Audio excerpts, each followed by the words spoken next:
Bueno, hoy tenemos una tarea muy difícil, verdaderamente muy difícil, porque este seminario de la transferencia es un seminario que uno diría eh, enorme, diría yo, porque ustedes si lo pudieron ojear o lo pudieron ver, Sí. los que hayan estado más en contacto con este seminario lo saben perfectamente bien. ¿Me están oyendo bien? Sí, Perfecto. se escucha perfecto. Bueno, bien. Entonces digo, este es un seminario muy difícil de abordar, porque Lacan se toma nada menos que el trabajo de leerse todo el banquete de Platón de una manera increíble, porque donde quiera que ustedes abran esa serie de discursos sobre el amor, están todos en el registro del significante, absolutamente, que esos discursos sobre el amor terminan de una manera estrepitosa. Es muy raro.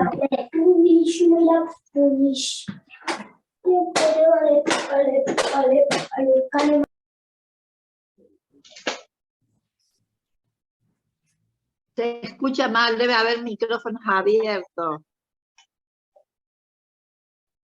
Ay, Carmen, ahí estoy tratando de silenciar uno por uno. El tuyo quedó silenciado ahora. Fíjate si lo puedes activar de vuelta, por favor.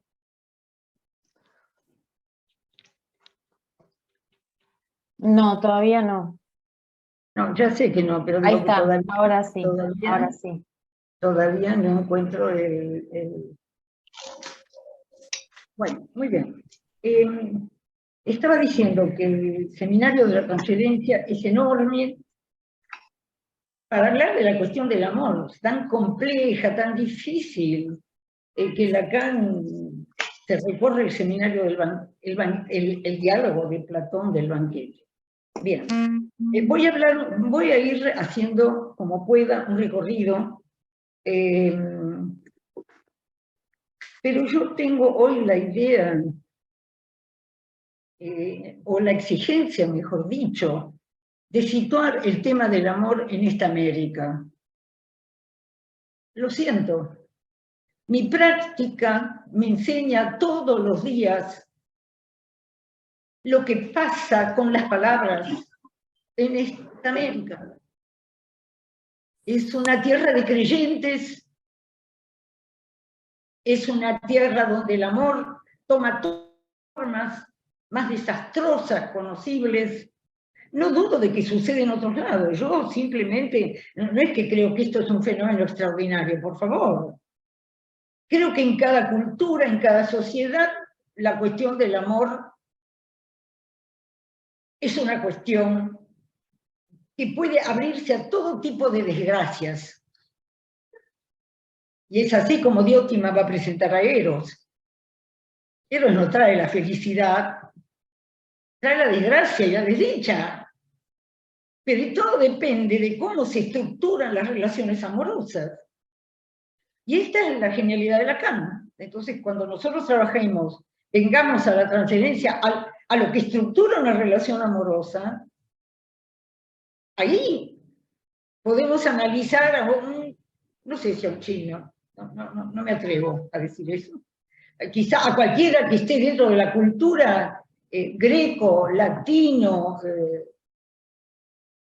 posmoderna, lo que sea, la cultura que es la occidental y cristiana, sin ninguna duda, occidental y cristiana. Y ahí hay un lugar aparte que es el del judaísmo, puesto que es el pueblo elegido y el pueblo aparte. Pero, como decía Hegel, del logos griego a la dificultad del individuo con el Estado que descubre Hegel, hay un largo trecho. Pero el amor va sufriendo permanentemente sus heridas. El amor es igual en todas partes, sí. Van a ver que Lacan lo que hace es estructurar el amor de una manera real, simbólico, imaginario. En este seminario todavía no. Pero, como la línea que traemos desde la ética es bien simple, si sostenemos das Ding, es decir, el agujero de una insatisfacción radical en todo ser hablante, ahí ya no hay dónde, cuándo, cómo. El dando, cuándo, cómo empieza donde entra el lenguaje. Antes, ese agujero, das Ding, que es ese momento de la angustia, de la hostilidad del otro.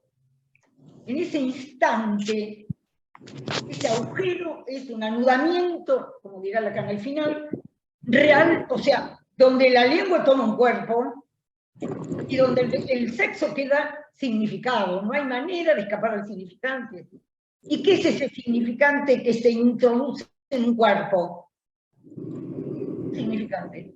Por eso Lacan habla de la creación ex nihilo, que parece tan raro, que es la creación de la nada y que no sabemos cómo sucedió, que hubo lenguaje y que los seres humanos empezaron a hablar, pero para que empezaran a hablar tuvieron que verse en falta de la palabra.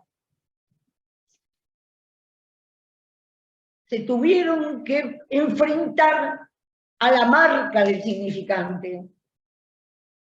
Es decir, siempre pienso en las muertes blancas de los bebés. No entraron en la cuestión. En esa cuestión que exigía respirar, trabajar para vivir, a partir de una falta radical, que es de todo orden esa falta radical. La ciencia la explica de una manera, la filosofía de otra, el psicoanálisis de otra.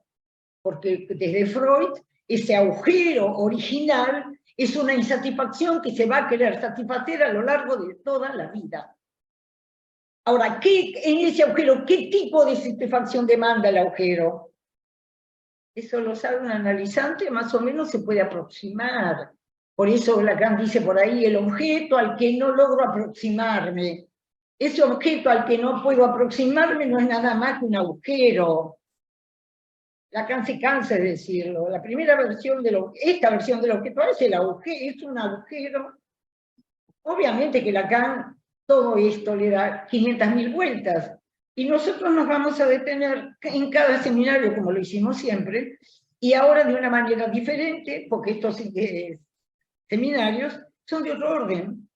¿Por qué? Porque las palabras se acumulan, se amontonan para extraer la estructura. Lacan comenta durante un montón de tiempo el banquete, para llegar a dónde? Al problema del objeto agalmático que se le presenta al amor, para engañarlo. Porque el que ama no sabe que lo que está buscando en el otro es lo que a él le falta.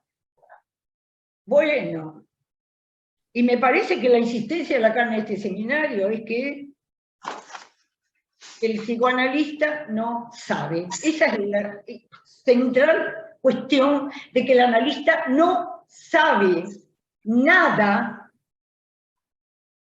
no sabe nada de eso que va a acontecer en su consultorio.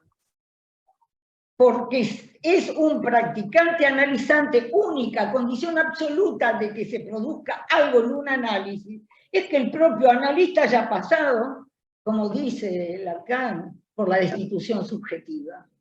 Que se haya enterado de ese hueco en el saber, que se haya enterado de que la significación no alcanza, que se haya enterado de que su padecimiento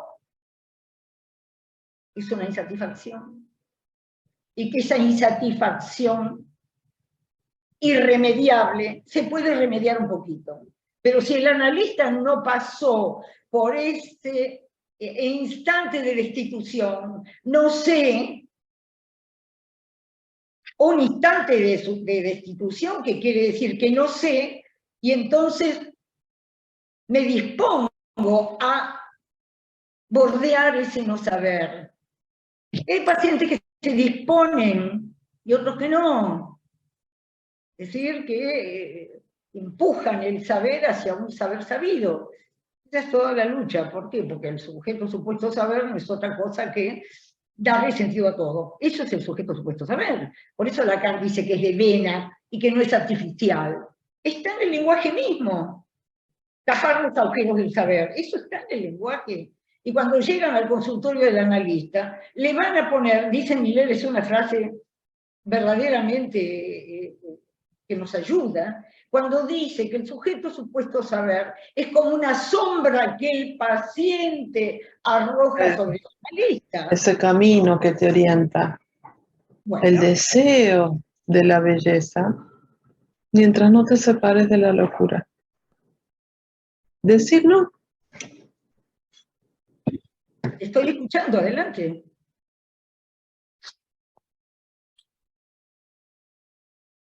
Había alguien que me estaba hablando, me parece. ¿No? Bueno, voy a seguir. Me hubiera gustado escucharlo con... me sorprendió y no escuché bien lo que dijiste, pero estoy muy interesada en lo que dijiste. Vos decís que va por el camino a buscar la belleza y a evitar la locura. Me parece que dijiste eso. Carmen, era el audio de Laura Arias, pero no estoy segura de que haya sido intencional. Pero es muy bueno lo que dijo. Si es Laura Arias, le pido que lo vuelva a decir. A mí me parece que se chispoteó de una sesión, ¿eh? ¿Cómo? Que me parece que se le chispoteó el teléfono en plena sesión. Se me ocurre, no puede sé. puede ser eso, puede ser, no lo sé. Bueno, en todo caso lo que dijo es importante. Después es el trayecto, curiosamente, sea como sea que habló, curiosamente, esa es la cuestión del amor. Cubrir con el bien y la belleza, como veníamos diciendo en la ética, las desgracias del amor. O sea, el encandilamiento de la belleza y del bien, ahí está el bien y la belleza, es la puerta hacia las desgracias del amor, porque es ese ideal de lo bueno y lo bello que encontré. Bien. Entonces, es verdad, entonces, pero decía algo en la frase, que no importa quién lo dijo, pero decía algo muy interesante, que precisamente ahí en la belleza, al menos como lo voy a decir yo, uno cree evitar la locura. Es decir, es como son los ideales de la belleza y el bien y la verdad, las que más o menos estabilizan a la sociedad. Claro que es un camino contra la locura, el amor y la belleza. Son defensas contra el goce. Obviamente que sí. Entonces, esta final de la ética toma todo el valor acá, o sea, Lacan viene de la ética, y entonces no olvida, viene de las DIN, viene de las defensa contra el goce, el bien y la belleza, y después habla de la tragedia del psicoanálisis, que seguramente, yo ahora no recuerdo el texto, pero que seguramente tiene que ver con que podría muy bien distraerse de las DIN, el analista, y entrar en esos carriles del bien y la belleza perfectamente bien, perfectamente. Esos análisis tan acogedores y tan confortables hacen eso, o sea, mantener el límite del bien y la belleza. Y entonces la pregunta que surge, que yo me imagino que Lacan la va a contestar permanentemente, es la pregunta de eso. Es decir, si uno no se defiende con el bien y la belleza, ¿cuál es el tratamiento del goce que propone el psicoanálisis? En eso está Lacan. ¿Cuál es el tratamiento del goce? El grafo puede llegar por medio del fantasma al amor y la belleza y el bien, perfectamente. El fantasma, perfectamente. Mientras la pulsión está unida, ligada, abrochada a la demanda, tiene un camino, demanda de amor. La cuestión es que en esa segunda barra, ya que es donde está el inconsciente, nutrido de todo eso, el inconsciente baraja palabras, Lacan lo dice en las palabras sobre la histeria, en el 77. El inconsciente está hecho de palabras en las que se goza, separadas de la cadena S1, S2, separadas entre comillas, porque andan por ahí. Pero el inconsciente no es otra cosa que eso que escapa precisamente al sentido, a la significación, y fálica. Escapa, no escapa, la aprovecha, la toma. Uno se va a satisfacer bajo los velos de todas las satisfacciones e insatisfacciones que andan en la vida de cada uno. La vida de cada uno está llena de todo. El inconsciente es el que acumula el goce del lenguaje, lo retiene y lo pone a jugar en el fantasma. Ahí es donde se juegan las satisfacciones y los goces que se han desprendido, se desprenden habitualmente de la vida cotidiana. Lacan empieza en el seminario de la transferencia hablando de la intersubjetividad. Y dice que separa radicalmente al psicoanálisis de la intersubjetividad. ¿Por qué? Porque en la intersubjetividad, precisamente entre nosotros, entre personas, se juegan todos los engaños del bien y la belleza y todas las desgracias del amor. Todos los odios, los asesinatos, los desencuentros, todo. En la intersubjetividad se muestra, en la medida de lo posible, el bien y la belleza. En la medida de lo posible, cada uno quiere ser revestido, ser agalmático, ser atractivo. Y ustedes mismos lo comprueban. Esta noche fueron a un casamiento y eran una estrella, y a la mañana siguiente podían ser un despojo. ¿Por qué? Porque la neurosis se lo comió a uno de un momento al otro. Entonces, eso es bien significativo. La intersubjetividad es para mentir, es el engaño del lenguaje. Todos los engaños están en la intersubjetividad. Por eso cuando una muchacha dice, ella sabe y yo no, ahí ya tenemos una estructura. Y ahí ya tenemos una neurosis. Pero en la vida corriente hay gente que no sintomatiza lo que le pasa con la otra. Sigue la vía, piensa todo lo que tiene ganas y sigue acicalándose y luchando con esa otra. Pero para llegar al psicoanálisis eso no alcanza. Eso lo sabe cualquier mujer y cualquier hombre. Cómo funcionan para ellos las cosas. Funcionan de otra manera. Para cada uno de una diferente, hombres, mujeres, porque sigue habiendo hombres y mujeres. Los envases de los cuerpos varían muchísimo. El asunto del género parece que se complica muchísimo.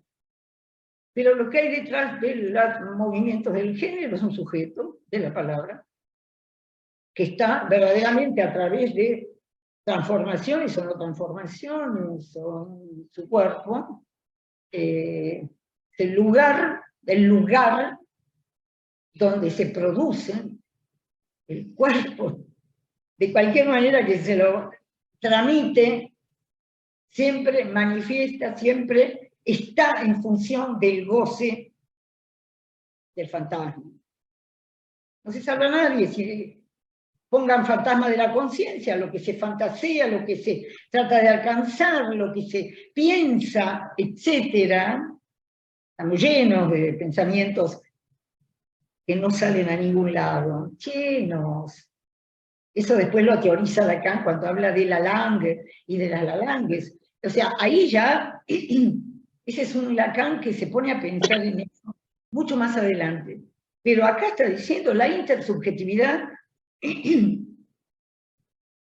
algo que queda fuera de la experiencia analítica. Porque nosotros, me acordé que Lacan en el 77, el mismo año del seminario 25, no sé dónde lo anoté, me pasa siempre lo mismo, pero entonces, tengo tantos papeles que los pierdo. Bueno, entonces, yo les quería contar, ojalá lo pueda decir más o menos, que Lacan en el 77, son los seminarios 24 y 25, escribe las palabras sobre la histeria, que nos orientan absolutamente en los casos de histeria, que son la mayoría de los pacientes, porque Lacan dice, en ese mismo año 77, no sé hasta dónde no se está histerizando el planeta. No sé hasta dónde la histerización bajó a la sociedad. Todo el mundo puede decir cualquier cosa, o todo hay que decirlo, ¿no? Y todo hay que ocultarlo. Entonces, ahí Lacan dice, en ese pequeño texto que se llama, que es Lacan por Vincennes, que era la universidad creada por Miller en París, y en ese año dice Lacan que todo el mundo está loco. Esa frase de Lacan del año 77. ¿Y por qué dice todo el mundo está loco? Porque todo el mundo cree tener la verdad. Dice, son 4 discursos. Bueno, el discurso capitalista no quiere tener la verdad, quiere tener los beneficios del capitalismo. Nada más, dejémoslo afuera. Pero los 4 discursos de Lacan, dice Lacan, quieren tener la verdad los discursos, salvo el psicoanálisis. El psicoanálisis no quiere tener ni dominio, ni sabe la verdad, ni quiere ningún universal. El psicoanálisis, solo el discurso analítico, es de uno por uno. No hay vuelta. Así estemos en una multitud, hablando el analista con su analizante, esa experiencia jamás puede ser absorbida en el campo de la intersubjetividad. Y es curioso cómo en una época los pacientes se la pasaban contando las interpretaciones de sus analistas en una cena. Ahora hay menos ingenuidad, parece. Entonces, pero cuando hay un análisis de verdad,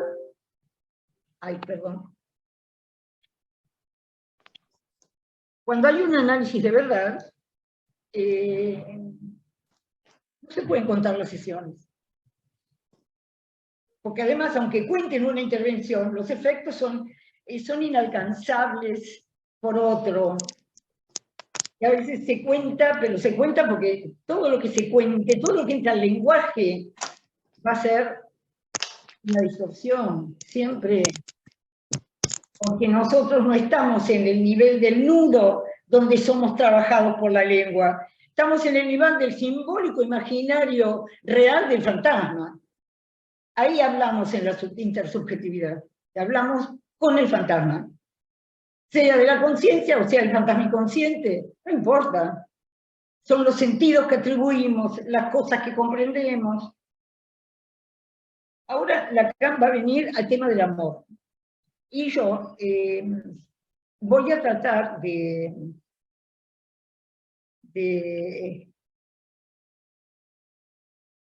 por eso tengo las notas, porque para ceñirme a una línea de lectura. Pero lo que quería contarles, 2 cositas de la clínica. Una, que alguien me pregunta, una mujer, que soy, como soy, quién soy. Esa parece su pregunta angustiosa. Y la va a sostener durante muchísimo tiempo. Y me dice, hoy tengo que hablar de amor. Y le da miedo hablar de amor. Porque dice, quiero ser. Si amo, no soy. Si no soy, desaparezco. Es ahí donde recién se hablaba de que esto nadie lo piensa. Con un pensamiento, no, de ningún modo. Todo eso que ella dice está enredado en las palabras, está enredado en el fantasma. Si no soy, desaparezco. Si soy para alguien, amo. El amor le da miedo, porque entonces desaparezco en el otro. Esta era la cosa que ella traía. Si no soy, desaparezco, pero entonces pierdo la existencia y el amor. ¿Qué gano? ¿Qué gano sin el amor? porque tampoco tengo existencia, tengo ser. Bueno, entonces, yo digo que las palabras de amor son la riqueza semántica de América. Las palabras de amor. En lengua castellana, pero una lengua castellana, que ustedes lo saben perfectamente bien, cambia de color en cada lugar. Se llena de palabras distintas. Tiene unos efectos de creación. Sigue siendo la lengua castellana. Fue la que prevaleció. Eran miles de etnias. Eran dos imperios poderosos en el momento de la conquista. Pero la lengua castellana no era la lengua castellana. Era la lengua de los hispanos que creían en el amor, creían en la verdad de la que eran portadores. No es cualquier cosa. Ellos creían en lo que ofrecían, y ofrecían esa cosa extraordinaria de un Dios que ya no era caprichoso, era justo. Yo te doy, tú me das, pero si tú me das, me tienes contigo, y hasta la vida eterna.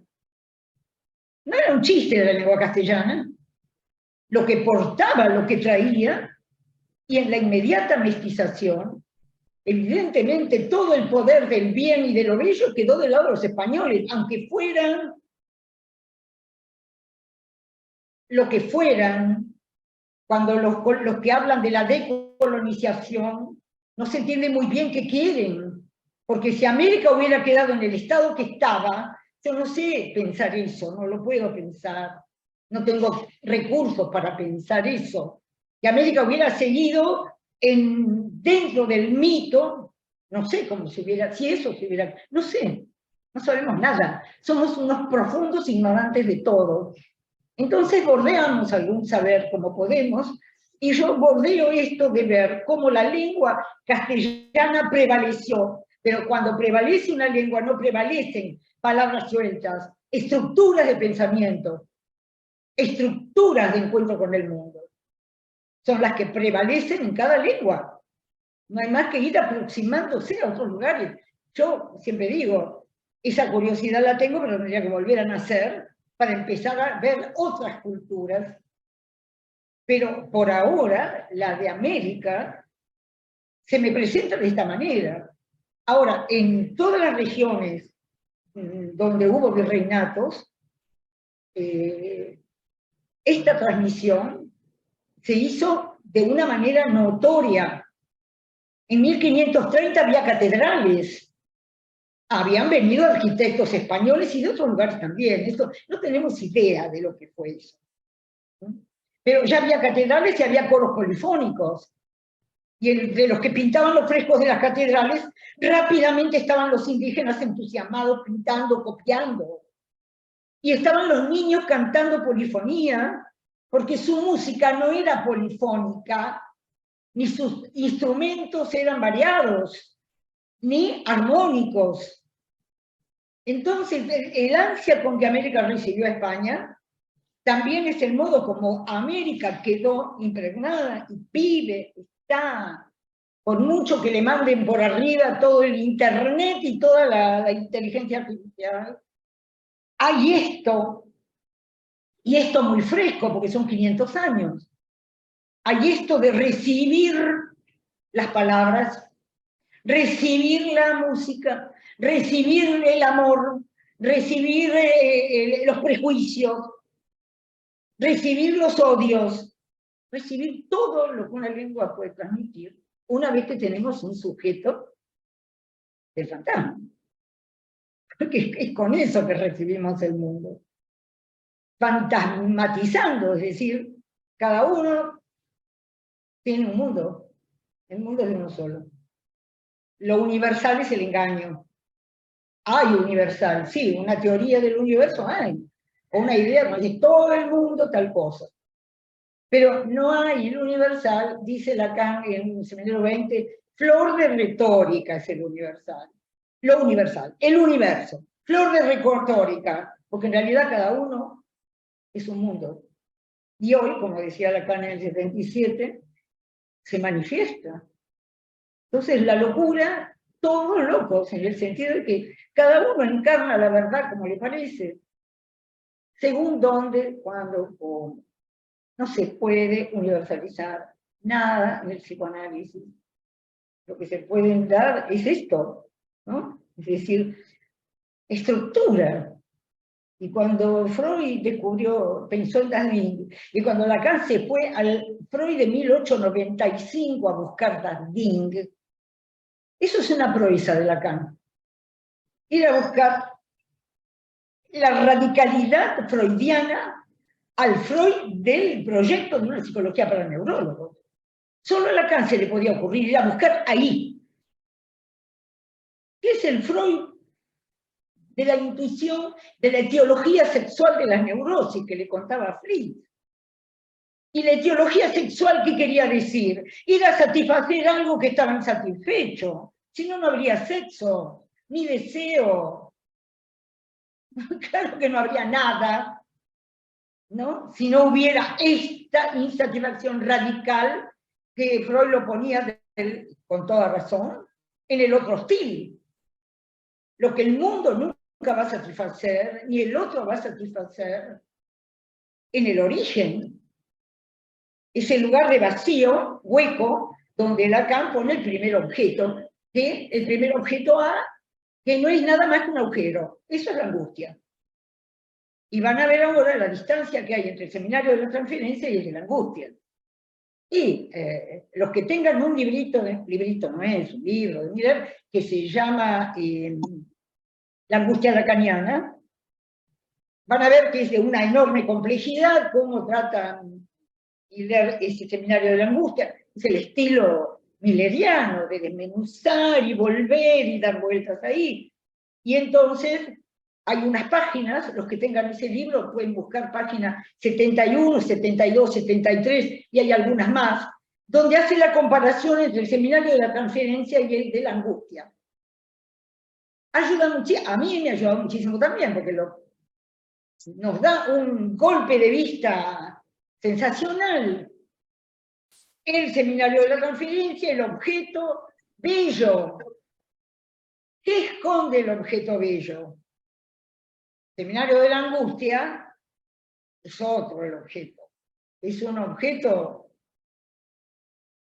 que no es ya el de la satisfacción que puede dar lo bello. Ya no es un objeto agalmático el que causa la angustia, justamente.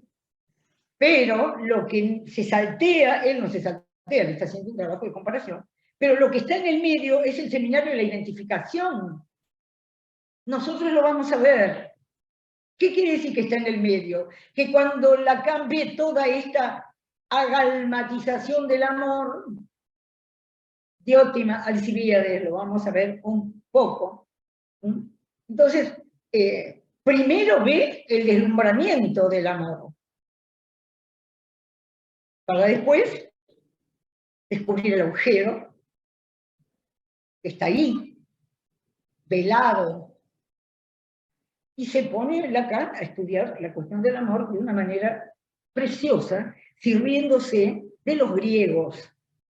Por eso mi introducción sobre América. Porque cuando Lacan habla de Eros y de los dioses que son de lo real, eso no lo tenemos nosotros en nuestra cultura. Claro que los dioses son de lo real, ahí los tienen en las tribus.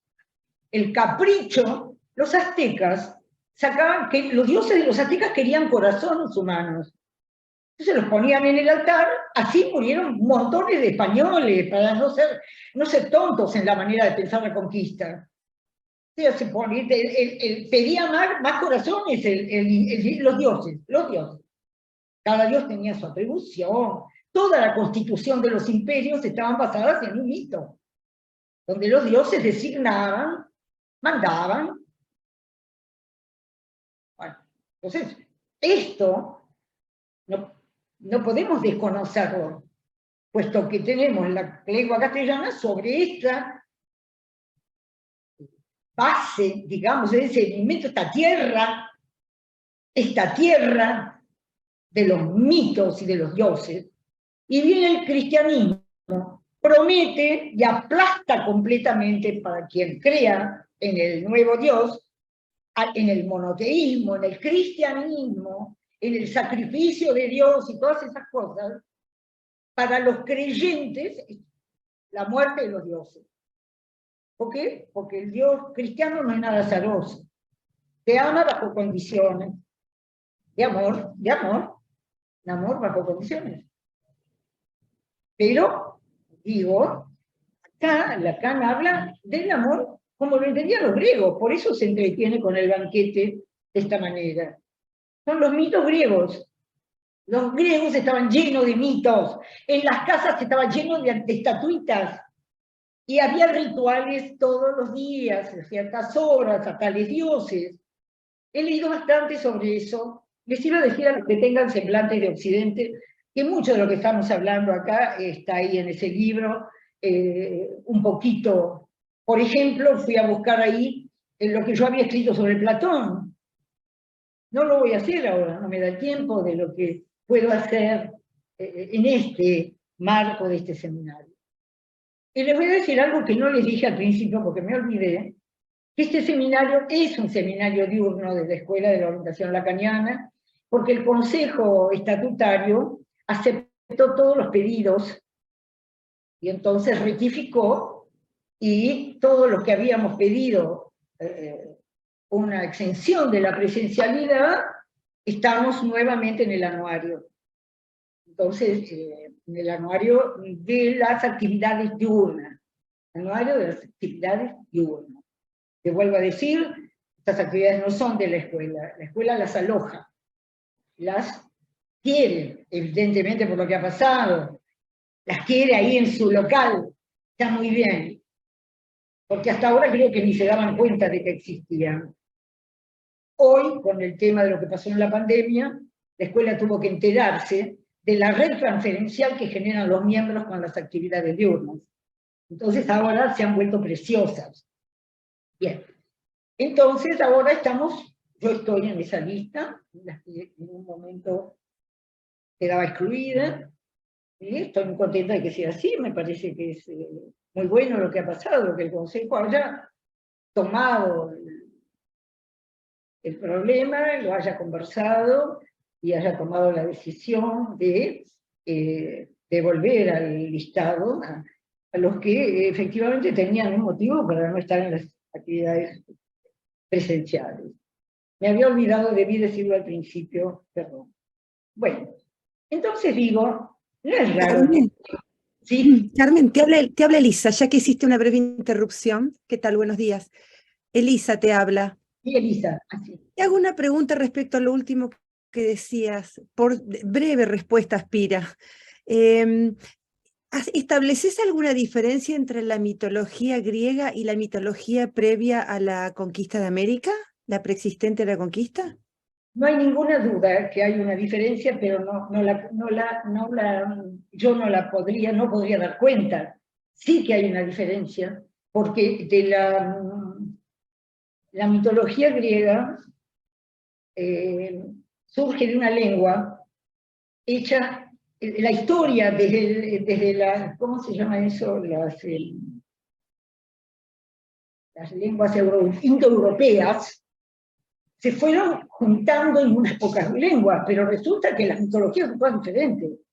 O sea, supongo, es decir, estas mitologías son todas diferentes hasta que en Grecia aparece la cuestión del logos.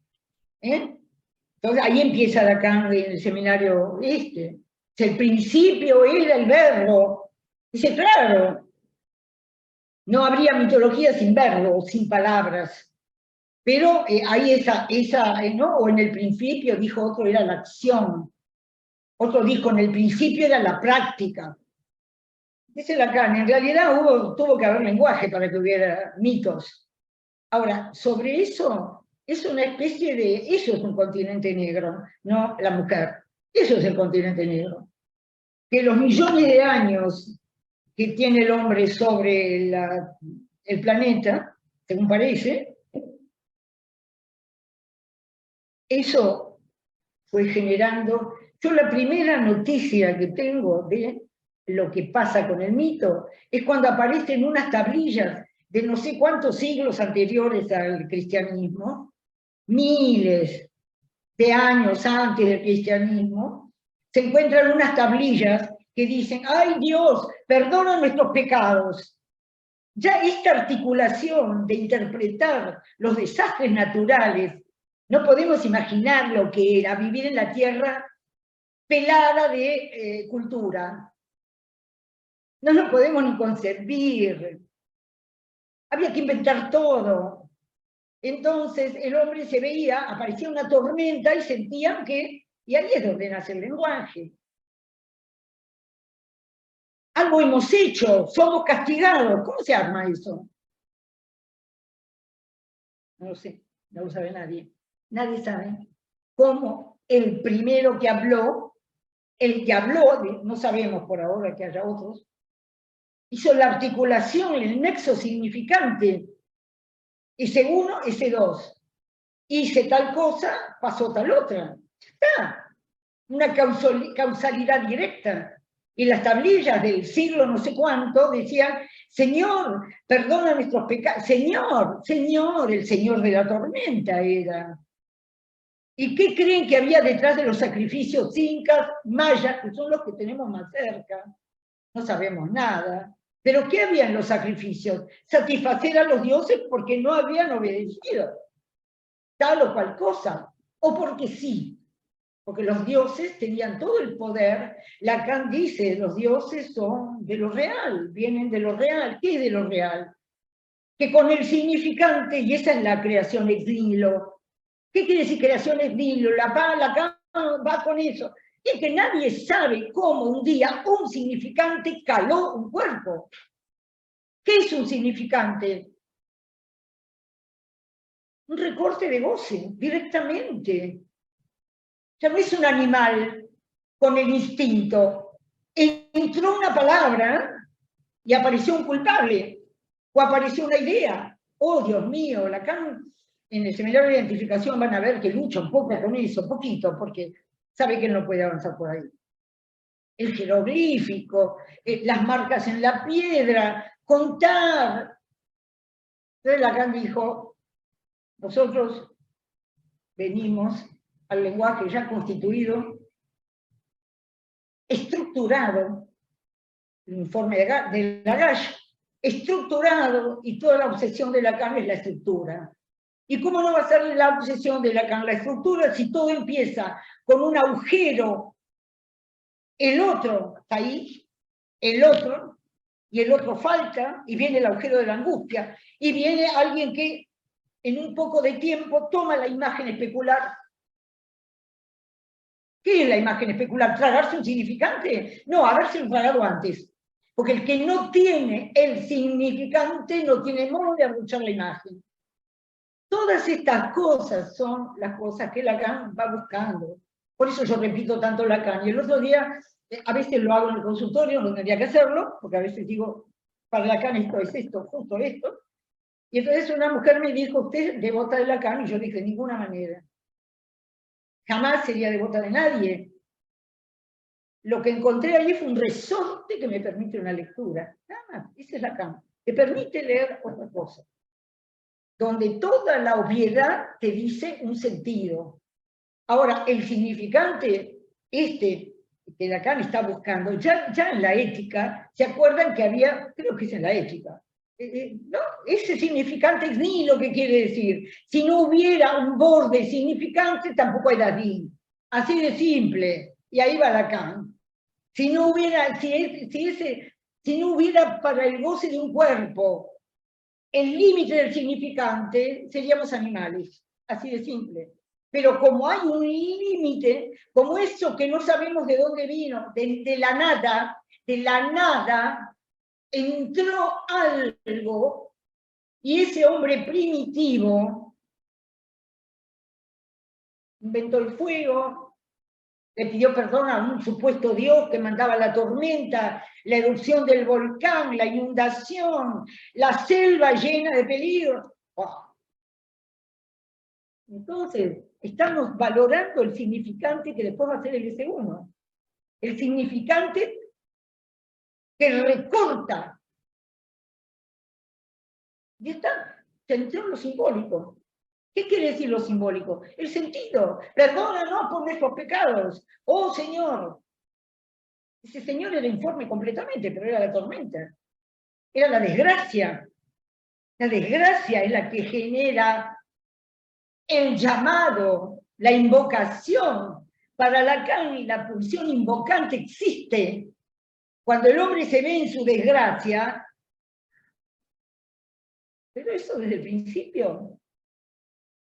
El principio, no sé si hacemos, desde el principio registrado por una historia posible, eso está. O sea, la culpa es lo primero que aparece en relación a los dioses. Y cómo calmar a los dioses por los pecados. Eso es lo primero que aparece. Y eso es lo que está en los imperios. Claramente. En cambio, yo no sé, piensen ustedes 5.000 años antes de Cristo, le digo a Elisa, 5.000 años antes de Cristo, cuando Moisés sube al monte Sinaí, ¿qué había antes del decálogo? Lo hablamos con la ética. ¿Qué había antes del decálogo? Todo valía. Mentira. Porque nadie se metió ahí. Pero lo que dice la Biblia es que adoraban a los Baales, adoraban cualquier cosa. También se cogían cualquier cosa, mataban cualquier cosa. ¿Y quién imponía la ley? Y algún jeque. ¿Quién va a imponer la ley? O sea, en cada lugar, ustedes ya lo saben porque han leído a Benjamin y todos ellos, y entonces ellos ya dicen que la ley empezó con la violencia. Tuvo que ser violenta la ley para reprimir la violencia de la falta de ley. Y eso son cosas que es un beneficio enorme tener curiosidad por esas cosas, porque aunque no sepamos nada, tenemos una idea de lo que es, de cómo se formó lo humano en una dimensión que de entrada es real, simbólica, imaginaria. De entrada hay un anudamiento, pero bueno, ahora Lacan es el que hizo ese camino, de encontrar cómo el goce atraviesa la existencia de cualquiera, y que esos goces pueden exigir satisfacciones impensables, inconvenientes, destructivas y mortíferas. Eso queda plantado en la ética y en Freud. Por algo en la ética, Lacan trae el malestar en la cultura, donde Freud dice eso. Dice, está el agujero, lo que busca cada uno para satisfacerse, pero además, ese que se fue a satisfacer, que es el niñito, que era el dueño del mundo cuando tenía 2 años, 3 años, 4 años, si no pasó nada antes, entonces, las ínfulas se las van a bajar en el jardín de infantes. Entra el otro, de la ley entra. El decálogo es un momento, un hito histórico, pero la ley entra por el otro. El infante es tan infantil, tan sin nada, que lo primero que de donde se agarra es de ese otro, desesperadamente. Por eso dice, podría perderme. Me pasó algo en alguna sesión totalmente extraordinario. Alguien, no la primera vez, habla de una madre verdaderamente violenta, verdaderamente psicótica, verdaderamente ominosa. Aparece un sueño, no voy a contar nada. Voy a decir que la sesión terminó cuando yo le pregunté, porque el sueño mostraba la maldad como si hubieran sido los dioses desplomados sobre esta cuando tenía 4 años. Entonces, esta madre se desencajaba, no solo, caía sobre esta hija. Esta hija se agarró ahí para el resto de su vida. Se agarró ahí para el resto de su vida. Y entonces, ahí eso se convirtió en la ley, que la sostiene. Sostener a esa locura de la madre, la sostiene a ella. Cuando hablemos de la histeria en alguna oportunidad, veremos cómo la histeria, ¿qué quiere decir? Que uno que la orientación simbólica vacila, uno no sabe bien qué hacer, no sabe a dónde ir, no sabe qué elegir, y dónde se agarra. El síntoma es el que lo sabe. Ella estaba agarrada, y entonces dice que en el sueño la sola idea de que la madre muriera la enloquecía. Despierta también. Todo eso se está moviendo, pero viene en el sueño así. ¿Qué me pasa si muere mi sostén fálico? El que me da valor es sostener la locura de mi madre. Entonces, este amor nunca, jamás se le ocurrió una palabra de odio contra la madre. Nunca dijo que te mueras. Nunca. Esa fue mi intervención. Digo, ahí corté la sesión. Qué extraño. Nunca. Los caminos que tomamos son caminos calculados. Solo le pregunté eso, digo, jamás usted tuvo una reacción negativa hacia su madre, jamás, me dijo. Odio, enojo, ¿no? Lo que ella aumentaba con esta madre era su culpa, nunca es bastante lo que ella hace. Entonces, todo eso es el psicoanálisis. No hay otro lugar. Y esa es la estructura, esa es la búsqueda de estructura de Lacan. Pero digo yo, todas estas posiciones sacrificiales nunca las vamos a creer. Tenemos que ir al encuentro, a ver cómo se arreglaron, de dónde salieron. Todas las posiciones de sufrimiento. El psicoanálisis está hecho para eso, para ese resto de la humanidad que sufre del síntoma y elige un analista. Elige lo que entiende por psicoanálisis, ahora me psicoanalizo. Después, si hay algún análisis, si realmente el análisis va a buscar eso, el objeto causa de deseo, que seguramente no es la madre. ¿Qué busca habiéndose convertido en el sostén de esa madre? Resuelve por lo menos la cuestión de tener un sentido en la vida, una orientación simbólica clara. Tengo que hacer eso. Muy bien. La ley moral. ¿Qué se busca ahí? ¿Qué pasa? Ese es el trabajo del analista. Por eso nos interesa muchísimo entrar en estas cuestiones del amor. Y yo voy a insistir un poquitito más en el amor en América. ¿Por qué? Porque está marcado por la muerte de los dioses y el imperio de la culpa. El ideal cristiano es un ideal de te sacrificas y te vas al cielo. Y aunque la gente no lo crea más, el amor se estructura de esa manera. Por eso tanto femicidio, etc. Son temas larguísimos, yo voy tomando cada vez lo que puedo, pero y jamás me creo que sé demasiado. Lo que pasa es que soy curiosa de estas cuestiones, nada más. Y como cada uno de ustedes también lo es, por eso está acá. Entonces digo, lo único que podemos hacer es ver un poquito más, ver un poquito más. Eso es lo difícil en los análisis. El neurótico quiere la respuesta, quiere la salida. Vienen a hacerse amar, dice Lacan, y esto parece que es en cualquier cultura. Si sufren es porque vienen, necesitan a alguien que los tome. Donde haya psicoanálisis, no es en cualquier cultura, hay culturas en donde no existe el psicoanálisis, para nada. Los mitos sociales, intersubjetivos, cubren todo. En cambio, hay países donde hay pequeños grupos de psicoanalistas, pueden averiguarlo, son pequeños siempre y los analizantes son pocos. En la América de los virreinatos, en la América de México para abajo, en esa América hay muchísima creencia y muchísima religión, pese a todo lo demás. Es decir, ¿qué quiere decir religión? Prejuicios, aunque no se crean nada ya, pero quedan las formas, los prejuicios, como decía Octavio Paz, las formas de la cortesía, las formas de morir, las formas de presentar, etc. Argentina está fuera de eso, afuera. Por eso los que vivimos en Buenos Aires tenemos la sensación de que es la locura posmoderna. No se engañen, no se engañen.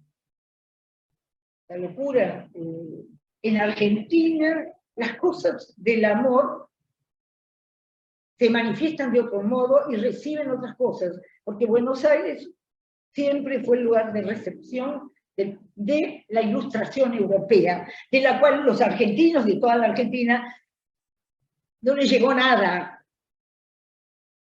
y a muchos de nosotros tampoco. Entonces digo, la ilustración europea fue lo que entró, pero como una inyección, como un agregado de los ilustrados, que eran blancos y mestizos, que habían alcanzado condiciones socioeconómicas determinadas, o culturales, maestros, profesores, traductores, latinistas, ¿sí? Los mestizos entraban en la medida que pasaban por la universidad, porque después estaba toda la masa del pueblo, que fue la que convocó Perón, abajo, explotada, por los mismos ilustrados. Entonces, estos panoramas no pueden ser ajenos a lo que pasa con el psicoanálisis. El psicoanálisis puede ser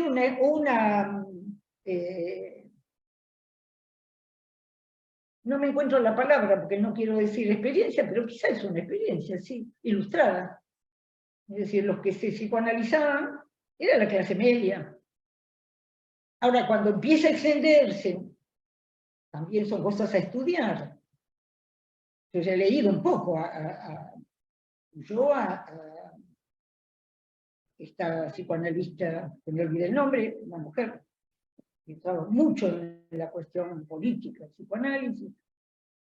Hay mucho para saber, pero la línea que yo creo que se establece es la lengua castellana, porque la lengua castellana sostiene el ser y el amor, y lo sostiene con todo lo que manifiesta, sostiene eso. La lengua castellana es muy aparte de otras, al punto que esta América mestizada, donde el indio y el indígena y el imperio y los funcionarios del imperio sentían un inmenso atractivo por lo que los españoles traían en cualquier sentido. Me supe leyendo, hay autores que son maravillosos, y supe que el arte de amar de Ovidio estaba traducido en España y circulaba por todos esos países de América. El arte de amar de Ovidio. Y cuando hablo de las catedrales y de los coros polifónicos, estoy hablando de lo que ahora se llama América Latina. Argentina quedó siempre aparte de eso y recibió la ilustración por el puerto de Buenos Aires. Si hay un lugar muy privilegiado en Argentina es Córdoba. Y ustedes ven que las elaboraciones, la EOL de Córdoba, producen cosas buenísimas. ¿Qué tiene Córdoba? Que ha recibido del Imperio Incaico, es uno de los últimos bastiones de la conquista incaica, y las universidades desde el año 1600 y pico. Entonces en Córdoba, esto de recibir la cultura, aunque fuera que las universidades enseñaban solamente teología y habilidades para que hubiera funcionarios del rey en los lugares que hacía falta. Entonces digo, en esa universidad hispana producía cultura, sin ninguna duda. Acá todo distinto, acá entró como inyectada la ilustración directamente. ¿Qué es la ilustración? La Revolución Francesa. Entonces, el ideal y el sueño de liberarse de todo ese lastre indohispano, sin decirlo, pero el criollo blanco o mestizo, pero criollo al fin, de distintas maneras, ese criollo fue el que condujo los destinos de este país, dejando, y eso se explica hoy. Nadie lo puede decir esto, pero resulta que esto es clarísimo, están los ilustrados y los no ilustrados. Después sobre eso pasan todas las cosas que la posmodernidad deposita encima. Entonces, quiero ir al seminario de transferencia, pero estoy haciendo mi camino. Yo quiero contarles algo que quizás no lo saben. La literatura y la lírica popular, de la España judía y musulmana, había 7 lenguas en España.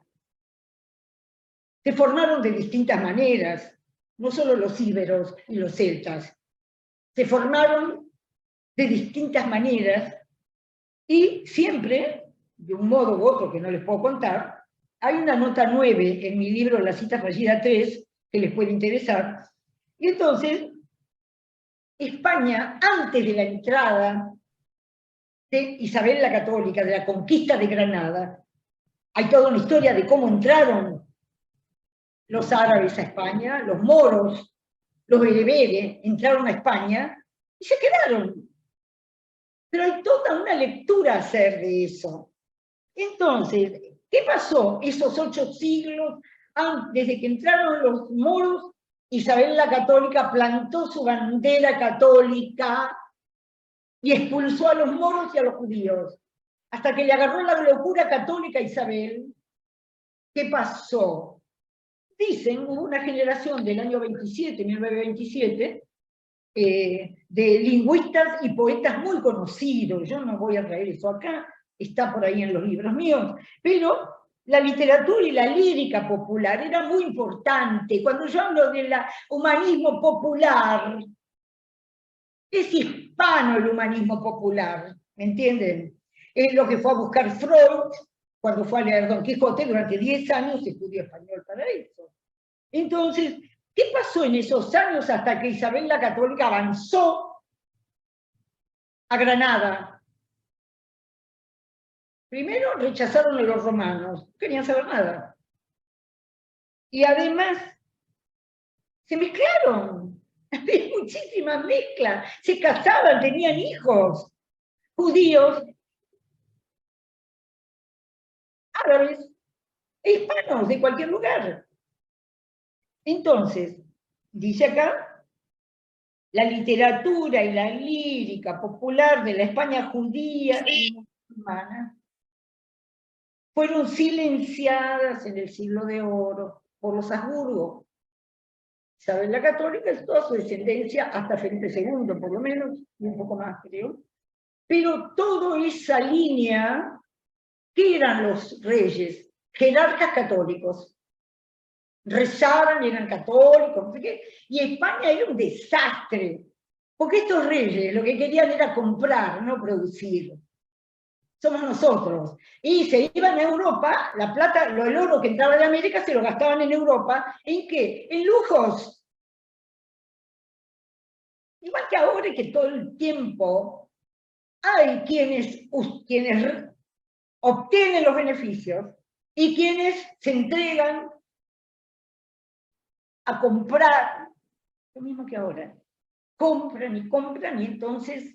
Y llegaban a París o llegaban a Alemania, a donde fuera, Viena. Y entonces compraban cuadros, compraban obra importante, compraban sedas, compraban todo lo que les hacía falta para su bienestar personal. Y España era miserablemente pobre.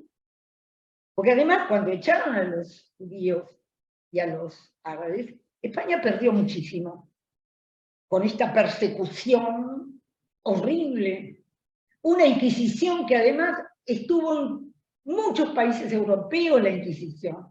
La Inquisición hispana es de 1492, empezó su furia, pero nunca llegó a las dimensiones de otras Inquisiciones. Esta quema de brujas de Inglaterra fue mucho más grande que la Inquisición hispana. Además, España era muy chiquitita y muy vacía, muy llena de pordioseros, muy llena de nobles descendientes supuestos, que decía que antes que tener que preferían ir con un agujero antes que con un remiendo. Era una España loca. Y ahí surgió el siglo de oro, y ahí aparecieron los poetas, los grandísimos poetas. Pero eso está reflejado por Cervantes. Nosotros venimos de ahí, nos guste o no. Sedimento. Entonces nos hacemos los ilustrados, y yo quiero el psicoanálisis, mi práctica, no sea una práctica ilusoria. Eso es lo que no quiero. Que mis pacientes cambien su mirada, que cambien su real del goce. No voy por menos. Cada analista no va por menos cuando comprendió que tiene que ir a buscar un real detrás de las palabras.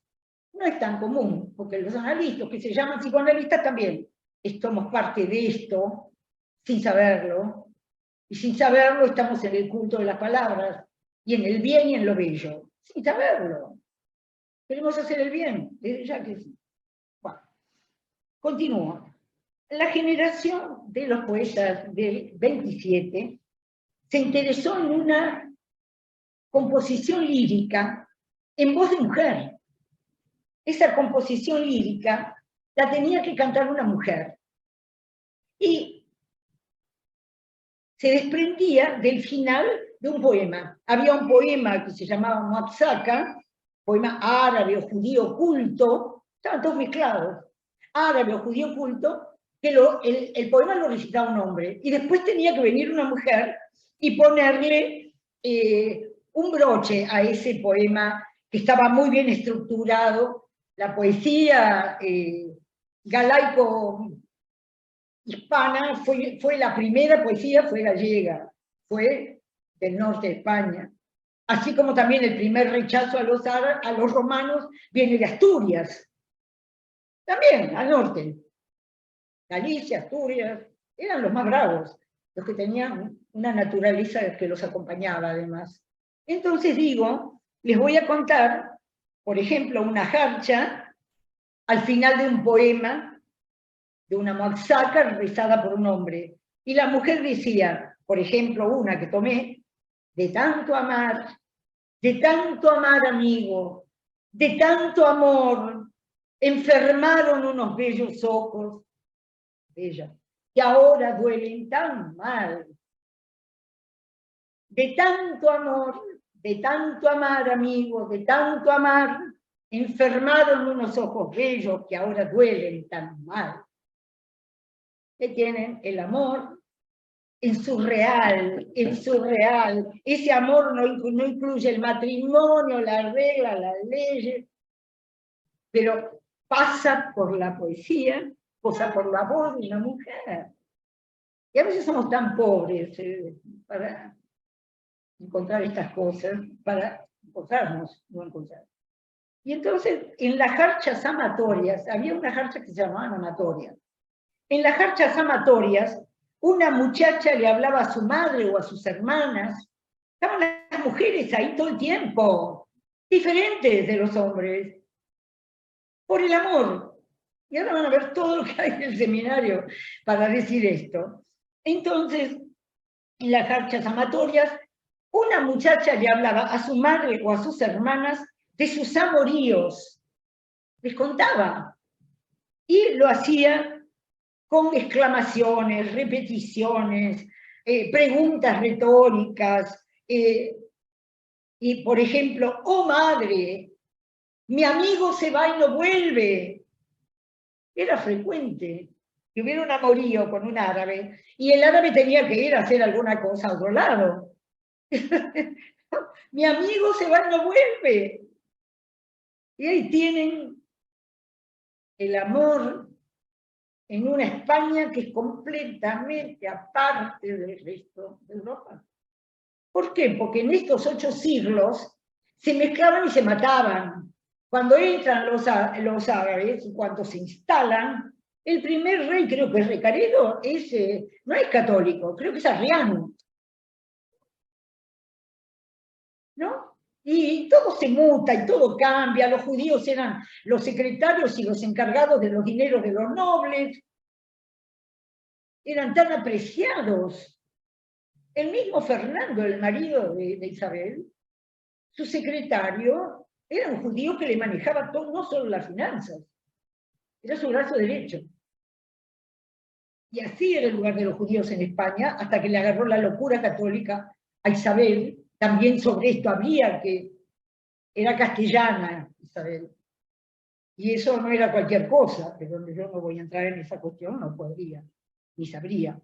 Entonces voy ahora a la cultura griega. La cultura griega, les voy a decir, por eso digo, en mi libro Semblantes hay mucho de esto. Yo no hablé de Antígona con la ética, pero ahí tienen la tragedia griega, que dura un tiempo, porque viene Sócrates y viene el Logos, y entonces todo ese mundo de la tragedia, que se parece quizá más al mundo lírico de España, completamente diferente, porque en España el mundo lírico no es trágico. Grecia sí, era trágico. Y viene el Logos, viene un Sócrates, Platón, Aristóteles, a aplastar el horror de la tragedia. Entonces, esto también lo tenemos que considerar. Nosotros somos más del drama que de la tragedia, seguro. Las tragedias vienen, como vino la tragedia, vienen las dictaduras, las torturas, todo eso que entra es trágico. Pero la obra, la invención trágica es griega. Entonces, la cultura griega dice, desde Hesíodo, que ya son unos cuantos siglos antes de Cristo, desde Hesíodo, dice Lacan, la cultura griega habla del bello Eros. ¿Cómo se habla de Eros? No es un dios, es un dios, nosotros no tenemos la noción. El Eros es un angelito que tiene una flecha. No sabemos de Eros. Sabemos del amor. Oh madre, mi amigo se va y no vuelve. Eso sí sabemos. Todos los que estamos acá sabemos. Los que somos, los que tenemos la disposición al amor. Porque yo iba a empezar la reunión de hoy diciendo, acá todos los que están interesados en el amor. Si no, no hay psicoanálisis que valga. Psicoanálisis empieza con el amor. No hay otra posibilidad. Y la gente que no puede imaginar ese movimiento del amor no se analiza. Porque se puede llamar amor a millones de cosas. El psicoanálisis es el único que arranca de una experiencia amorosa muy extraña y puede ponerse, gracias a los pacientes, a los que venían a hablarle a Freud y a todos los que le hablan a los analistas, enterarse de las desdichas del amor. Porque de lo contrario, están en las películas, están por todos lados.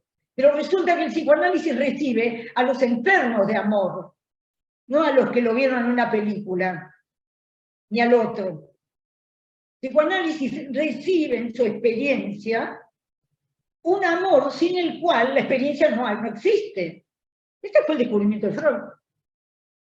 Y ahora voy a hablar un poco de eso también. ¿Qué le pasó a Freud con el amor? Con esto. Entonces, desde Hesíodo, la cultura griega hablaba del bello Eros. Acá voy a citar, dice, afloja los miembros, es muy lindo, al cuerpo directamente. Eros afloja los miembros y cautiva el corazón. Ya tienen todo ahí. Afloja los miembros, cautiva el corazón. Y el deseo quizás se hace sexual, depende de qué amores son. Pero eso que busca en el sexo es lo que nunca va a encontrar. Más, el pecho de amor está en el fantasma y está detrás. Y ahí volvemos a Daslin. Bien. Un poco reflejando esto de Hesíodo, que es la idea de que Eros introduce necesidad y penuria. Eros afloja los miembros, cautiva el corazón, uno no se puede escapar, y lo que trae es necesidad y penuria. Esto decía Hesíodo, en una época que pululaban los dioses por Grecia. Entonces, en el banquete, Platón reinventa el mito este mito de Eros. Lo reinventa, pero de una manera muy peculiar. Ahí es donde viene, me alargaría mucho si... voy a continuar la próxima vez, yo no pretendo hoy, es un tema difícil, pero creo que lo estoy introduciendo de una manera útil a nuestra práctica. Porque si no, estamos repitiendo. Cuando yo digo que la teoría, no es que yo desprecio la teoría, yo leo la teoría todo el tiempo para saber qué tengo entre manos. Pero si yo no leo la teoría, la leo desde adentro, si la leo como si fuera una lección que tengo que aprender, no sirve. La teoría se lee buscando resonancias con la propia práctica. Hay gente que se cree que estudia psicoanálisis como en la universidad. Yo nunca había ninguno que saliera a la universidad sabiendo algo de psicoanálisis, punto uno. Y vi muchos analistas, profesores de la universidad, que no salen como analistas del campo significante. También lo vi muchas veces. Donde a los pacientes no les pasa nada. Que para que pase algo tiene que entrar lo real. Y lo real no entra de cualquier manera en la experiencia analítica. Primero tiene que entrar en el analista. Primero tiene que entrar ese real que afecta, que toca, que mueve y que cambia el régimen del goce. Sin eso,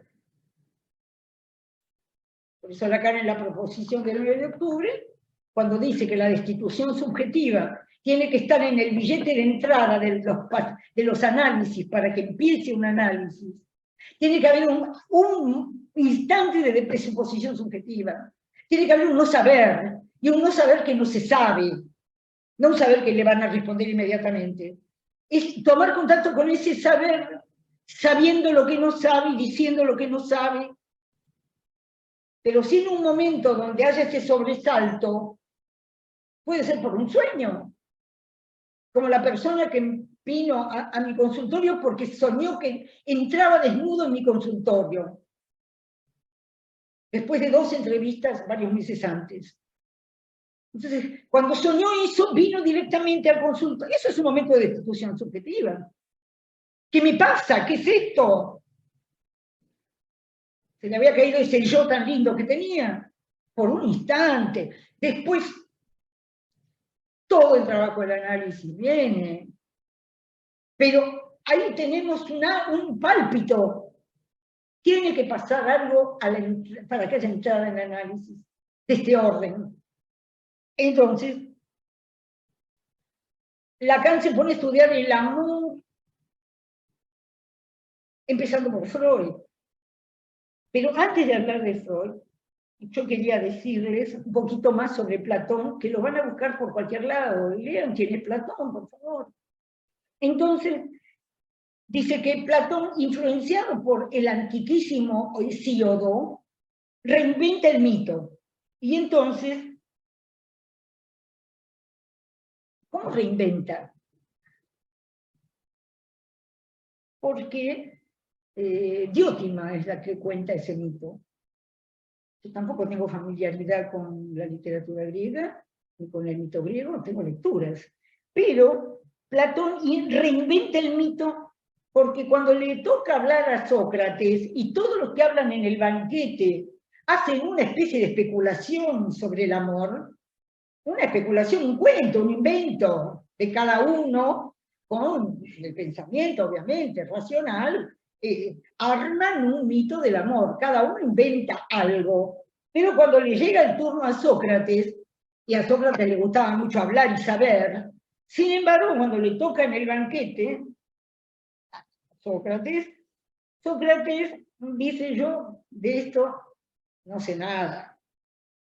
De esto sabe una mujer, dice Sócrates. Y entonces llama a Diótima, que era una sacerdotisa, bruja, vidente, todo lo que puedan ponerle de parapsicológico, vamos a decir hoy. Entonces, pero dijo Sócrates, ella es la que sabe del amor, la que sabe de todos los artilugios de los dioses, esa sabe del amor. Y entonces, me voy a detener más en eso, porque es la esencia de este seminario, pero Diótima va a hacer una presentación de Eros, muy particular. Y aunque su discurso, después que entra en esta cosa tan extraña que es este héroe, Eros, sí que es un héroe y al mismo tiempo es un zaparrastroso, pero introduce el desorden todo el tiempo, la misma Diótima sigue pensando y entonces termina hablando de la belleza del alma. Los griegos se enganchaban a estos ideales de la belleza de una manera muy particular. Diótima también termina deslizándose a la belleza del amor. Pero las cosas que dice son las que lee Lacan y las que nos interesan a nosotros, que es el lado de desgracia que tiene Eros. Entonces, Agatón, cuando termina su discurso, habla de Eros como un ideal. Eros da paz a los hombres, los aproxima, los hace amables, muy bien, pero Diótima dice otra cosa. Dice Diótima que antes de Eros, escuchen esto que me ha tomado mucha importancia, cuando no había nacido Eros, cuando Eros no había nacido, reinaba la necesidad y habían pasado entre los dioses muchas cosas deplorables. Yo me acordé de los Baales, las cosas deplorables que hay, hasta que se encuentra un principio que las explica, que es lo que trata de hacer Hesíodo. Tuvo que venir Eros para que las cosas tan deplorables entre los dioses se acomodaran un poco. No tanto, pero un poco sí. Eros es este personaje completamente equívoco, que como dice Agatón, trae la paz y la discordia también. Y ahí ya estamos mucho más cerca en el terreno del psicoanálisis. Buscamos el amor y encontramos la discordia. Salimos de la discordia y seguimos buscando el amor, y así. Entonces, Platón trae este mito que ustedes conocen, de lo que pasó en las fiestas de Afrodita. Y es muy interesante porque de acá va a obtener su seminario Lacan. Eros es hijo de dos, por supuesto, un hombre y una mujer. Eros es hijo de una mendiga, una pordiosera, y Poros es el hijo de un magnate, o sea, es un rico. Lacan dice que Poros le traduce, es el recurso, creo que esto dice Platón, pero Lacan le pone la astucia. Poros es el rico, astuto. Y Aporía, ¿saben cómo le pone Lacan, cómo traduce Lacan a la pobre Aporía? Callejón sin salida. Hay un callejón sin salida en el encuentro de un hombre y una mujer. Y entonces, ¿cómo es el callejón sin salida? Es genial. Entonces viene para Diótima Eros, no es Dios sino demonio. Daimon, es mucho más, no es el demonio cristiano. Es el daimon de los dioses que se metían en la batalla y armaban sin que los viera nadie para proteger a su favorecido, al que la invocaba, la diosa o el dios, se metían en la batalla para facilitarle las cosas a su favorito. Y armaban unas cosas rarísimas para favorecer a los que cultivaban el amor y la amistad con tal dios o con tal diosa. Entonces, ahora aparece Eros, que es pobre, flaco, crudo, duro, descalzo, sin domicilio, una especie de cosa despreciable, pero al mismo tiempo es perseverante, atrevido, cazador hábil, encantador, mágico y sofista. Tomen. ¿Cómo a Lacan no le va a gustar este banquete? Entonces, ni mortal ni inmortal habita entre la sabiduría y la ignorancia, pues Tomás, habita entre la sabiduría y la ignorancia, entre la episteme y la doxa, se mete por todos lados, está entre los ilustrados, entre los indígenas, entre los sabios, entre los orientales, el amor es un fenómeno humano. Entonces, dice algo muy importante, va a remolque de até. Ahí tienen mucho en mi libro Semblantes de Occidente. Va al remolque de até. ¿Qué es até? La fatalidad. Eros va al remolque de até, de la fatalidad, de la desgracia trágica. No promete nada Eros, se puede complicar mucho Eros. Como Dios, ¿qué quiere decir el Dios? La pulsión, lo que demanda satisfacción. Eros puede satisfacerse de todas estas maneras.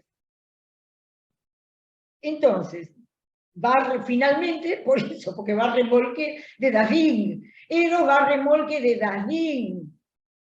¿Qué otra cosa es esto? Eros va a remolque del síntoma.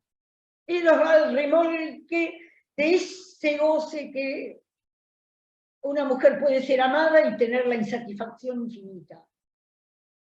O no ser amada y pasarle otras cosas.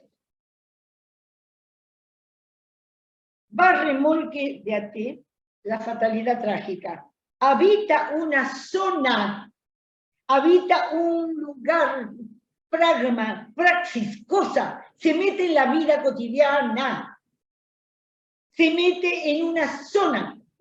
¿Dónde, cuándo, cómo? Es lo mismo que se mete en Bombay, cuando se da un amor entre un señor de una casta muy baja y una señorita de la casta. O Cleopatra y Marco Antonio. Cleopatra era una egipcia. Y el otro era romano. Zona, cosa, pragma, praxis, de dichos, opiniones y acciones, tal vez verdaderas, podrían usarlo. Entonces, resuena la insensatez de los dioses que son del campo de lo real, dice Lacan. El cristianismo medieval se impuso, otra historia que hay que estudiar, y pasará del oráculo a la revelación cristiana. Del oráculo que había que interpretarlo porque era la diosa estaba llena de drogas y ahora diríamos, ¿no? Estaba en un estado, balbuceaba, y de ahí se obtenía el oráculo infalible, que era lo que uno escuchaba, ese era el oráculo. Lo que el que iba a pedirle a la diosa escuchaba, le inventaba, según su gozo. Entonces, el cristianismo pone final a eso. Y cuando entra el turco en España, se altera todo el régimen que el catolicismo o que el judaísmo, judeocristianismo que había en España, se altera profundamente porque se mezcla todo, con consecuencias enormes. Entonces, Lacan habla, ahora va a empezar a hablar de la transferencia, yo acá voy a dejar por hoy, y cuando dice, acá yo voy a empezar a trabajar con el seminario, he hecho una introducción, y Lacan dice, al principio de la experiencia analítica estuvo el amor, el término más opaco, y esto lo sostiene. A veces parece que sabemos de qué hablamos cuando cuando hablamos de la transferencia. Entonces, he hecho una introducción a la cuestión de la transferencia por vía del amor y por vía de la diferencia entre la idea del amor griega, que la estamos empezando como a ver, una eros. ¿Se acuerdan que Lacan en la ética decía, cómo el psicoanálisis no ha hecho del amor una erótica? ¿Y cómo no lo va a haber hecho si es un mundo cristiano? Porque debajo de la ilustración está el mundo cristiano. Lo que hace la ilustración es defenderse del cristianismo de maneras muy cristianas. O se creen que libertad, fraternidad y no sé qué, son los valores cristianos laicitados. Pero la ilustración estaba totalmente enredada en eso. Entonces, Lacan quiere volver como algo prístino, algo en la base. Y entonces dice que el comienzo del psicoanálisis es una falsa situación. Una falsa situación que es un comienzo no de creación, sino de formación, que se forma ese fenómeno. ¿Cómo se forma? Ustedes le cuentan la vida a alguien la primera vez que lo ven ahí. ¿Qué pasó? Que funciona para todo ser hablante el sujeto supuesto saber. Cubrió con todos sus deseos al analista, o con todas sus esperas, o con todas sus necesidades de estar mejor, etc. Trajo la sombra de sus creencias, las puso sobre el analista, que desde que recibe a alguien sabe que lo único que pueden ver del analista es una distorsión total. El analista no sabe nada de lo que le están tirando encima. Lo va a tener que descubrir. Pero sabe que no es ese, porque es un analizante practicante. La analizante practicante es la condición absoluta de lo que pasa en un análisis. Con eso los dejo y continuamos la próxima vez. Bueno, abrimos un espacio de preguntas, comentarios.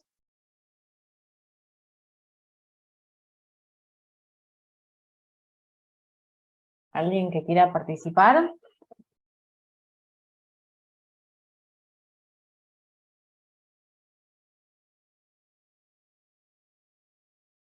Quizás no es fácil, porque yo hoy me metí con el tema de la cultura, pero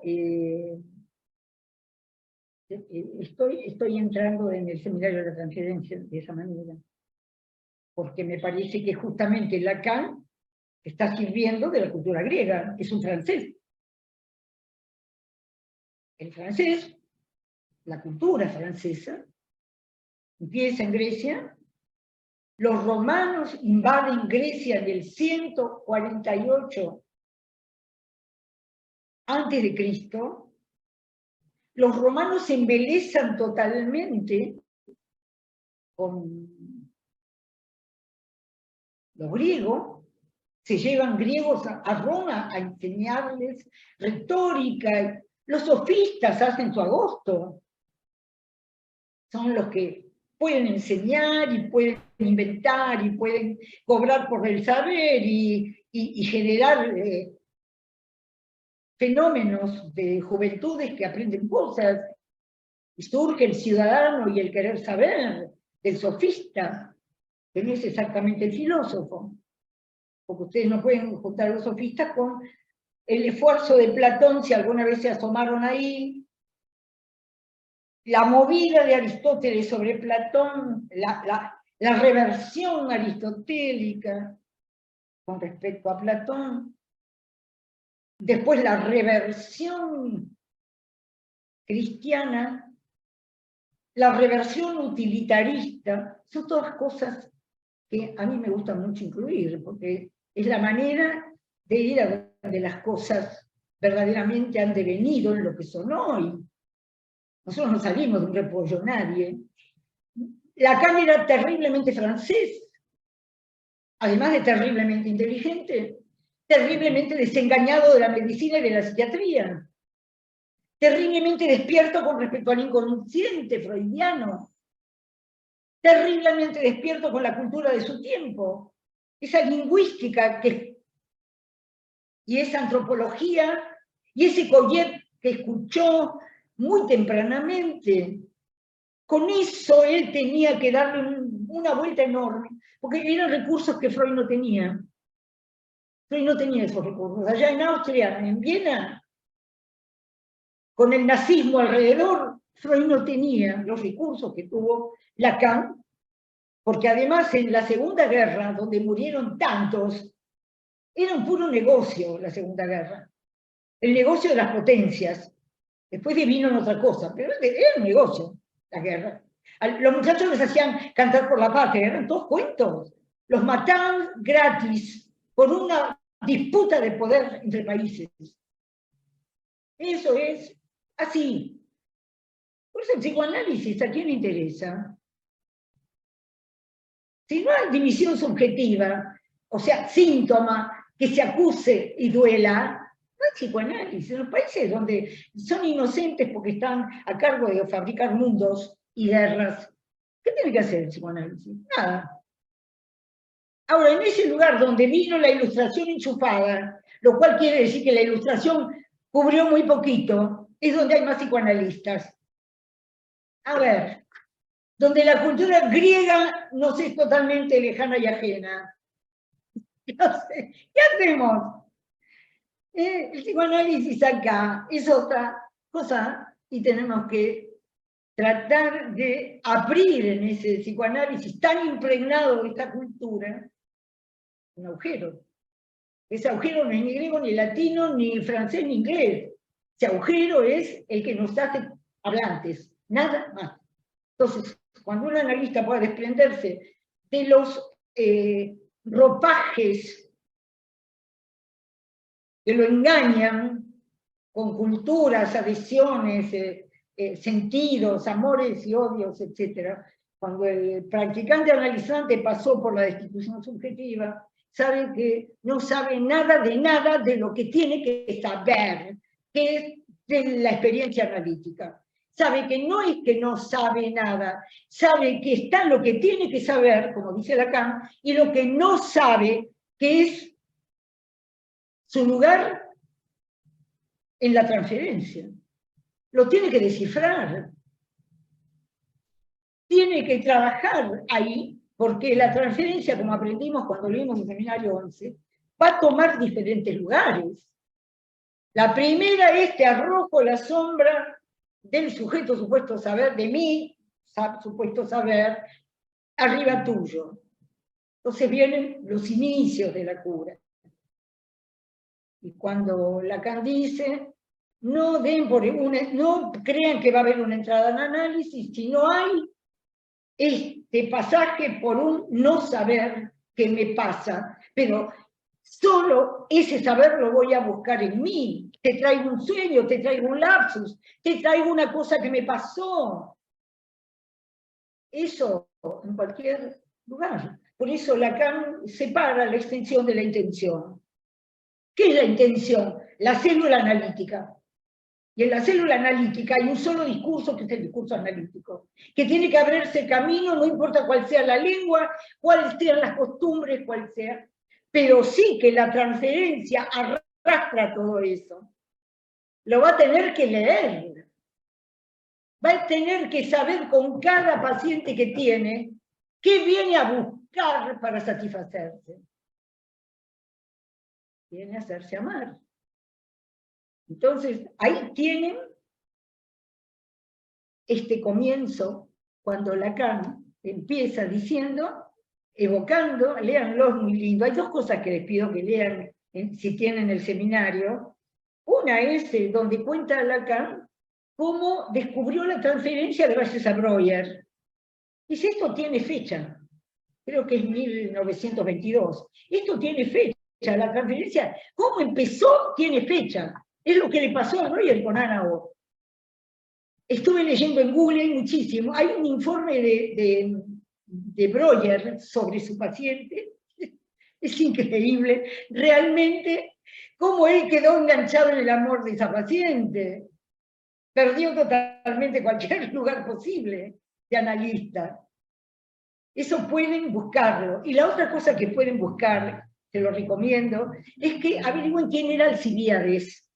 Lacan escribe bastante sobre Alcibíades en la transferencia. Yo voy a dar 2 o 3 cosas, pero ese Alcibíades era un general, y era un tipo con un prontuario impresionante, no era un soldadito. Entonces, la historia que tiene Alcibíades, era un traidor además. Alcibíades, y entra borracho en el banquete. Voy a hablar de todo eso, porque ¿por qué se creen que entró borracho en el banquete? Porque en ese momento Grecia estaba bajo el poder de Esparta, estaba hecha pelota Grecia. Y el culto más extendido de Grecia en ese momento era la Tigé, era la diosa Fortuna. Todo era casual, pasaba cualquier cosa. Grecia estaba revueltísima en ese momento. Y en ese momento es donde en una cosa tan aristocrática como ese banquete, irrumpe nada menos que Alcibíades borracho. Bien. Ahora sí, terminamos entonces acá y seguimos dentro de 15 días. Muchas gracias. Adiós. Bueno, hasta la próxima entonces. Gracias por todo, muy bueno. Bueno. Muchas gracias, muy bueno. Muchas gracias.